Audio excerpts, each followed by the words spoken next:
Est-ce qu'on a besoin d'un MeToo de l'art contemporain? La réponse est oui, fin de vidéo, on se retrouve demain. Here I come. Oh, here I come. Oh. Bon, plus sérieusement, on connaît tous les hashtags balance ton porc ou MeToo, et on pourrait être tenté de se dire que la parole est déliée dans toutes les industries.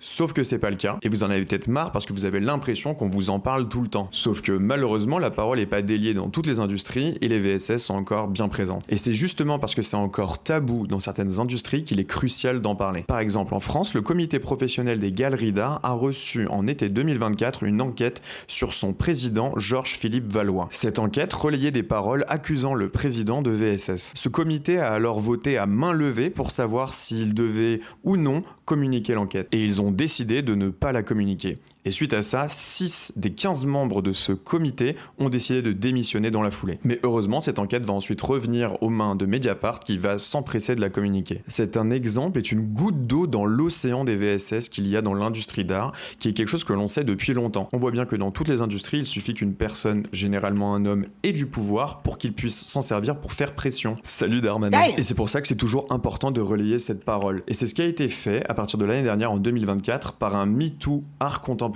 sur Instagram que je vous invite à suivre. C'est un groupe constitué de lanceurs d'alerte cherchant à visibiliser les VSS dans l'industrie de l'art et à les combattre.